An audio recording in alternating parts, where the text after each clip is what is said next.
നമസ്കാരം. എല്ലാവർക്കും Bob world view എന്ന യൂട്യൂബ് ചാനലിലേക്ക് സ്വാഗതം. എൻ്റെ പേര് ബോബി. ഞാൻ ഇന്ന് വന്നിരിക്കുന്നത് വളരെ ഗൗരവമേറിയ ഒരു കാര്യം നിങ്ങളുമായിട്ട് ചർച്ച ചെയ്യാൻ വേണ്ടിയാണ്. നമ്മളിൽ പലരും വോട്ടർ ഐ ഡി കിട്ടിയല്ലോ എന്ന് കരുതി സന്തോഷിച്ചിരിക്കുന്നവരായിരിക്കും. എന്നാൽ വോട്ടർ പട്ടികയിൽ ഇപ്പോൾ നടന്നുകൊണ്ടിരിക്കുന്ന SIR സ്പെഷ്യൽ ഇൻറ്റൻസീവ് റിവിഷൻ എന്ന പ്രക്രിയയെക്കുറിച്ച് നിങ്ങൾ കേട്ടിട്ടുണ്ടോ? കേരളത്തിൽ മാത്രം ഇതുവരെ 20,000-ലധികം ജനങ്ങൾ പുറത്തായിട്ടുണ്ട്. ഇത് വെറുമൊരു വോട്ടർ പട്ടിക പുതുക്കൽ മാത്രമല്ല, മറിച്ച് ഇതൊരു പൗരത്വ പരിശോധനയുടെ ആദ്യ ഘട്ടമാണോ എന്ന് നമ്മൾ സംശയിക്കേണ്ടിയിരിക്കുന്നു. വിശദമായിട്ട് നമുക്കൊന്ന് നോക്കാം. എന്താണ് SIR? ഇലക്ഷൻ കമ്മീഷൻ നടത്തി വന്നിരുന്ന സ്പെഷ്യൽ ഇൻറ്റൻസീവ് റിവിഷനാണിത്. മരിച്ചവരെയും താമസം മാറിയവരെയും വോട്ട് ലിസ്റ്റിൽ നിന്ന് ഒഴിവാക്കുക എന്ന ഒരു പ്രക്രിയയാണ് ഇതുവരെ നടന്നുകൊണ്ടിരുന്നത്. അതല്ല ഇപ്പോൾ നടന്നുകൊണ്ടിരിക്കുന്നത്. അത്യാധുനികമായ സോഫ്റ്റ്വെയറുകൾ ഉപയോഗിച്ച്, ഫേസ് ഡിറ്റക്ഷൻ സോഫ്റ്റ്വെയറുകൾ ഉപയോഗിച്ച് പരിശോധിക്കുന്നു. ഒരാളിൻ്റെ ഫോട്ടോയോ പേരോ മറ്റെവിടെയെങ്കിലും ഉണ്ടെങ്കിൽ ലിസ്റ്റിൽ നിന്ന് നീക്കം ചെയ്യുക എന്നതാണ് ഈ ഒരു നടപടി കൊണ്ട് അവർ ഉദ്ദേശിക്കുന്നത്. കേരളത്തിൽ ഇപ്പോൾ തന്നെ 21,130 പേർ പുറത്തായി. ഇതിൽ പലരും തങ്ങളുടെ ലിസ്റ്റിൽ നിന്ന് പുറത്തായതിൻ്റെ വിവരങ്ങൾ അവർക്കറിയില്ല. ഇവിടെയാണ് ഏറ്റവും വലിയ അപകടം ഒളിഞ്ഞിരിക്കുന്നത്. 2002 ശേഷം ജനിച്ചവർ വോട്ടർ പട്ടികയിൽ പേര് ചേർക്കണമെന്നുണ്ടെങ്കിൽ തങ്ങളുടെ ബന്ധുവിൻ്റെ പൗരത്വ രേഖ അവിടെ ഹാജരാക്കേണ്ടതായിട്ട് വരുന്നു. ഇവിടെയാണ് ഏറ്റവും വലിയ അപകടം ഒളിഞ്ഞിരിക്കുന്നത്. 2002 ബന്ധുവായിട്ട് നിങ്ങൾക്ക് മാപ്പിംഗ് ചെയ്യണമെന്നുണ്ടെങ്കിൽ, അല്ലെ അവരുമായിട്ട് കണക്ട് ചെയ്യണമെന്നുണ്ടെങ്കിൽ അവരുടെ പൗരത്വ രേഖയാണ് ഇലക്ഷൻ കമ്മീഷൻ ആവശ്യപ്പെടുന്നത്. അതുപോലെ തന്നെ ആധാർ ഒരു പൗരത്വ രേഖയായിട്ട് അംഗീകരിക്കുന്നുമില്ല. ഇവിടെയാണ് ഇങ്ങനെയുള്ള വലിയ പ്രശ്നങ്ങൾ ഇവിടെ സംഭവിച്ചുകൊണ്ടിരിക്കുന്നത്. അതുപോലെ തന്നെ ഈ പൗരത്വ രേഖ എന്തുകൊണ്ടാണ് ഇലക്ഷൻ കമ്മീഷൻ ആവശ്യപ്പെടുന്നത്? അതുകൊണ്ടാണ് ഇതൊരു പൗരത്വ പരിശോധനയുടെ ആദ്യ ഘട്ടമാണോ എന്ന് നമ്മൾ സംശയിക്കേണ്ടതായിട്ട് വരുന്നത്. സാധാരണ രീതിയിൽ ഞാൻ പറഞ്ഞല്ലോ, നേരത്തെ മുൻകാലങ്ങളിലൊക്കെ നടന്നുകൊണ്ടിരിക്കുന്നത് പറഞ്ഞാൽ മരിച്ചവരെയും താമസം മാറിയവരെയും അതുപോലെ കറപ്ഷൻസ് ഇതൊക്കെ ചെയ്യുവാൻ വേണ്ടിയാണ് SIR നടന്നുകൊണ്ടിരുന്നത്. പക്ഷേ ഇപ്പോൾ അത് തികച്ചും വ്യത്യസ്തമായ രീതിയിലാണ് ഇപ്പോൾ നടന്നുകൊണ്ടിരിക്കുന്നത്. ഇപ്പോൾ എല്ലാവരും അവർ ഇന്ത്യയിൽ ജനിച്ചവരാണെന്നും അവരെ നേരത്തെ ബന്ധുവായിട്ട് കണക്ട് ചെയ്യാനുള്ള സംവിധാനങ്ങൾ ഇതെല്ലാം ഇപ്പോൾ നിർബന്ധമാക്കിക്കൊണ്ടിരിക്കുന്നത്. ഇതൊക്കെയാണ് ഒരു പൗരത്വ പരിശോധനയുടെ ആദ്യ ഘട്ടമാണോ ഇപ്പോൾ നടന്നുകൊണ്ടിരിക്കേണ്ടതെന്നുള്ളത് സംശയിക്കുന്നത്. ഇതിനെതിരായിട്ട് മറ്റ് സംസ്ഥാനങ്ങളിലുള്ള, അതായത് ബംഗാളിൽ മമതാ ബാനർജി ഇതിനെതിരെ സുപ്രീം കോടതിയിൽ അപ്പീലിന് പോയിട്ടുണ്ട്.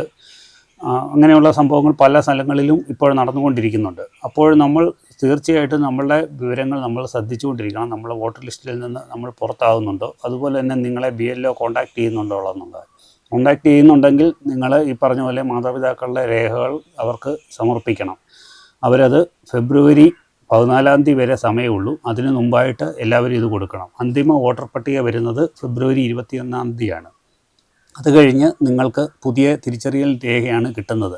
കഴിഞ്ഞ ദിവസം കമൻറ്റ് എഴുതി ചോദിച്ചായിരുന്നു, പുതിയ തിരിച്ചറിയൽ കാർഡ് വരുന്നതിൽ പഴയ നമ്പറാണോ അതോ പുതിയ നമ്പറാണെന്നുള്ളത്.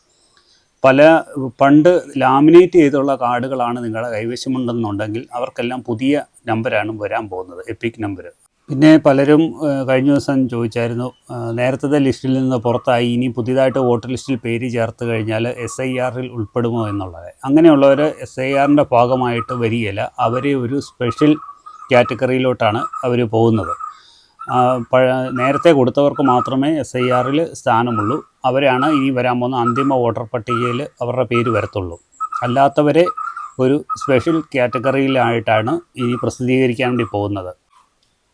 അതായത് പുതിയ അപേക്ഷകൾ ഇനിയും കൊടുക്കുന്നവർ SIRൻ്റെ ഭാഗമായിട്ട് അവർ വരത്തില്ല. അവരൊരു സപ്ലിമെൻ്ററി ലിസ്റ്റിലാണ് വരാൻ പോകുന്നത്. ഇനി വരാൻ പോകുന്ന ഫെബ്രുവരി 21 വരുന്ന അന്തിമ വോട്ടർ പട്ടികയിൽ അവരുടെ പേര് വരത്തില്ല. പകരം അവരെ ഒരു സപ്ലിമെൻ്ററി ലിസ്റ്റിൽ ഉൾപ്പെടുത്തി അവരുടെ പേര് അതിൻ്റെ അകത്ത് വരും. അതുകൊണ്ട് കൊടുക്കാനുള്ളവർ ഇനി കൊടുക്കുക. ഫോം കൊടുക്കാനെത്തിയവരുണ്ടെങ്കിൽ അവർ ധൈര്യമായിട്ട് ഫോം കൊടുക്കുക, അല്ലാതെ വേറെ മാർഗ്ഗമില്ല. SIRൻ്റെ ഭാഗമായിട്ടുള്ള നടപടിക്രമങ്ങളും കാര്യങ്ങളും എല്ലാം കഴിഞ്ഞു. ഇനിയിപ്പോൾ നടന്നുകൊണ്ടിരിക്കുന്ന ഹിയറിംഗ് നടപടികൾ മാത്രമാണ്. അത് ഹിയറിംഗ് ഇപ്പം നടന്നുകൊണ്ടിരിക്കുന്ന, ഞാൻ പറഞ്ഞു, ലിസ്റ്റിലുള്ളവരുടെ പേരുകൾ കണ്ടെത്തി. അതേസമയം ഒരേപോലത്തെ 2 പേരുകൾ, അതുപോലെ തന്നെ ഫോട്ടോ, ഒരേപോലത്തെ 2 ഫോട്ടോകൾ വെച്ച് മാച്ചിങ് ആയിട്ടുള്ള ആൾക്കാരെയൊക്കെയാണ് BLO ഇപ്പം കോൺടാക്റ്റ് ചെയ്യുന്നത്. അവരെ കോൺടാക്റ്റ് ചെയ്തിട്ട് അവരുടെ വിവരങ്ങൾ ശേഖരിച്ചാണ് അപ്ലോഡ് ചെയ്യുന്നത്. അതുപോലെ തന്നെ ഹിയറിങ്ങിന് ഇനിയിപ്പോൾ ഹാജരാകേണ്ടതായിട്ട് വരത്തില്ല. BLO നിങ്ങളുടെ രേഖകൾ മേടിച്ച് കൂടുതലും സൈറ്റ് വഴി അപ്ലോഡ് ചെയ്ത് ഹിയറിംഗ് നടപടികൾ ഒഴിവാക്കുന്നതാണ്. ഇനി അതുപോലെ എന്തെങ്കിലും കാര്യങ്ങളുണ്ടെങ്കിൽ മാത്രമേ ഹിയറിങ്ങിന് നിങ്ങളെ ഹാജരാകേണ്ടി വരുന്നുള്ളൂ. ഇപ്പോഴങ്ങനത്തെ പ്രശ്നങ്ങളൊന്നും നടക്കുന്നില്ല. അതുപോലെ തന്നെ വിദേശത്ത് താമസിക്കുന്ന പ്രവാസി വോട്ടർമാരുടെ വിവരങ്ങൾ BLO എന്താണേലും അന്വേഷിക്കും. അങ്ങനെ നിരവധി കമൻറ്റുകൾ നമ്മൾ വന്നായിരുന്നു. അവർ വോട്ട് ലിസ്റ്റിൽ പേരുണ്ടായിരുന്നു, പക്ഷേ BLO ഇപ്പോൾ രേഖകൾ ചോദിക്കുന്നു എന്ന് പറഞ്ഞ്. അതായത് കരട് വോട്ടർ പട്ടികയിലും അവരുടെ പേരുണ്ട്, പക്ഷേ BLO രേഖകൾ ആവശ്യപ്പെട്ടു എന്ന് പറഞ്ഞ്. അങ്ങനെ ഉണ്ടെങ്കിലും നിങ്ങൾ രേഖകൾ ഹാജരാക്കണം. ആ കരട് വോട്ടർ പട്ടികയിലുള്ള പേര് വെട്ടിപ്പോകാനും സാധ്യതയുണ്ട്. അത് നിങ്ങൾ അപ്ഡേറ്റ് ആയി വരുമ്പോഴത്തേന് ആ പേര് കാണത്തില്ല. അതുകൊണ്ട് BLO അതിന് മുമ്പേ നിങ്ങളെ കോൺടാക്റ്റ് ചെയ്യുന്നതാണ്. ആ സമയത്ത് നിങ്ങൾ പാസ്പോർട്ടിൻ്റെ കോപ്പിയും അതുപോലെ തന്നെ SLC book, birth certificate, Aadhaar card, ഇതിൻ്റെയൊക്കെ രേഖകൾ കൊടുത്തു കഴിഞ്ഞാൽ അവർക്ക് വീണ്ടും വോട്ടർ ലിസ്റ്റിൽ കയറാവുന്ന കേസേ ഉള്ളൂ. വേറെ പ്രശ്നങ്ങളൊന്നുമില്ല. അതോർത്താരും ടെൻഷൻ അടിക്കേണ്ട.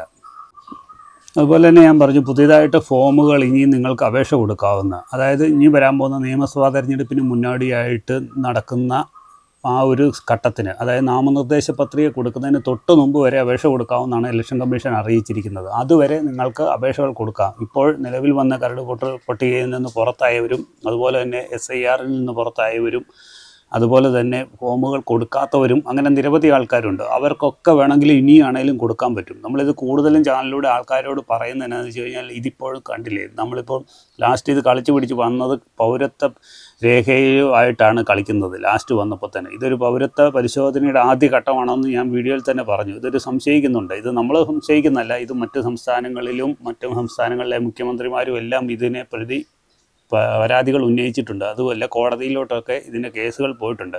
അപ്പോൾ നമ്മൾ ചെയ്യേണ്ടതെന്ന് വെച്ചാൽ, നമ്മൾ ഇതൊരു പൗരത്വത്തിൻ്റെ ഒരു ആദ്യ പരിശോധനാ ഘട്ടമാണെങ്കിൽ തന്നെ നമുക്കൊരു ശക്തമായ രേഖയാണ് നമുക്കിപ്പോൾ കൈ കിട്ടാൻ പോകുന്നത്. അതുകൊണ്ടാണ് നിങ്ങളോടെല്ലാവരോടും നമ്മൾ കഴിഞ്ഞ വീഡിയോകളിലൊക്കെ പറഞ്ഞായിരുന്നു, എല്ലാവരും വോട്ടർ ലിസ്റ്റിൽ പേര് ചേർക്കുക. വോട്ടർ ID നിങ്ങൾക്ക് അത്യാവശ്യമാണ്. അതുപോലെ തന്നെ ഇലക്ഷൻ്റെ സമയമായതുകൊണ്ട് ഈ ഒരു സമയത്താണ് മിക്കവാറും ഇതുപോലെ ഹിയറിംഗ് നടപടികൾ, അതുപോലെ തന്നെ തിരുത്തൽ നടപടികൾ, അതുപോലെ തന്നെ ഉള്ള ഈ ഇലക്ഷൻ സംബന്ധമായ പ്രവർത്തനങ്ങൾ നടക്കുന്ന സമയത്താണ് ഇതിൻ്റെ തിരുത്തലുകൾ, താമസം മാറിയതിൻ്റെ വിവരങ്ങളൊക്കെ കൊടുക്കാൻ നമുക്ക് അവസരം കിട്ടുന്നത്. ഈ ഒരു സമയത്ത് നമ്മൾ മാക്സിമം ഇത് പ്രയോജനപ്പെടുത്തുക. അപ്പോൾ നിങ്ങൾ ഇതുപോലെ തന്നെ വോട്ടർ സർവീസ് പോർട്ടിൽ കയറി നിങ്ങളുടെ എപ്പിക് നമ്പർ ഉണ്ടെങ്കിൽ അത് കൊടുത്ത് നിങ്ങൾ വോട്ടർ ലിസ്റ്റിൽ പേരുണ്ടോ എന്ന് സെർച്ച് ചെയ്ത് നോക്കിക്കൊണ്ടിരിക്കുക. ഫെബ്രുവരി 21-ാം തീയതി അന്തിമ വോട്ടർ പട്ടിക വരുന്നിടം വരെ നിങ്ങളിത് പരിശോധിച്ചുകൊണ്ടിരിക്കണം.